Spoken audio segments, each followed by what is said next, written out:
Bonjour, je suis Philippe Charlot, je suis photographe d'architecture d'intérieur, je travaille pour des architectes et pour des magazines de déco. La photo, j'en fais depuis tout petit, mais ma carrière a d'abord été une carrière de journaliste et de consultant pour des groupes de presse.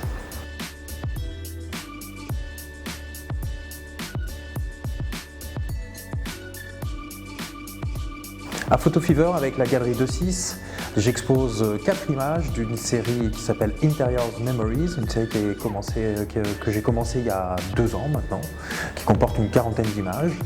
Nous allons en exposer 4. Il s'agit de décors. Alors toute la série est composée d'abord de photos de décors, ce sont des huis clos.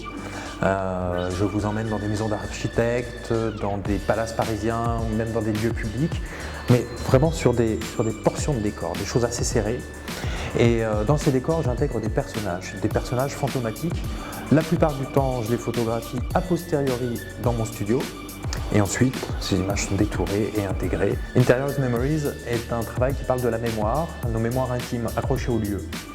L'idée, c'est que en fait, les lieux sont comme des coffres, comme des écrins dans lesquels nous allons ranger un certain nombre de souvenirs.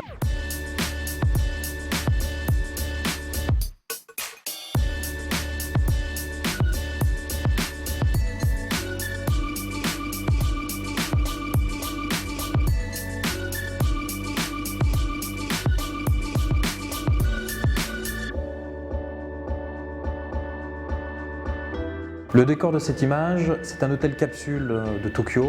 Les Tokyoïtes viennent y dormir quelques heures quand ils ont terminé le travail un peu tard et qu'il faut qu'ils retournent au bureau très tôt le lendemain matin. C'est un lieu vraiment étrange parce que celui-là en particulier est quand même très aseptisé, très moderne, enfin très... Voilà, on est un peu dans un film de science-fiction, c'est un peu Bienvenue à Gattaca. J'étais, moi, avant de partir faire ce voyage au Japon, j'étais assez intrigué quand même par ce genre d'hôtel. Alors j'en ai fait l'expérience, j'ai dormi dans une des capsules que vous voyez sur l'image. Et vraiment, j'ai trouvé que c'était vraiment une drôle de modernité, en fin de compte. Alors c'est très moderne, sur l'image c'est très sympa, etc. Ça dit quand même certaines choses pas très positive de la société contemporaine du Japon. Et du coup, j'ai trouvé que c'était assez intéressant de projeter cette femme, cette élégante du 19e siècle, en train de fumer sa cigarette sur son porte-cigarette, avec cette robe. C'est une robe, on ne peut pas l'enfiler toute seule, et il faut un petit peu de temps. Donc là, il y a quelque chose qui se passe qui est assez intéressant entre le contraste de cette image traditionnelle de la femme, qui doit prendre tout ce temps pour s'apprêter et qui en plus est là très nonchalante et en plus qui fume dans un intérieur, ce qui pour nous aujourd'hui est une vraie science-fiction, et ce décor où en fait cette réalité contemporaine qui est une réalité un petit peu rude. Et j'ai bien aimé juxtaposer ces deux environnements pour montrer aussi la dualité du Japon d'aujourd'hui, qui est à la fois un pays, une culture, une société qui va très vite, qui est très moderne, qui est très inventive, et en même temps c'est aussi une société qui sait conserver sa culture ancienne, ses savoir-faire, son artisanat.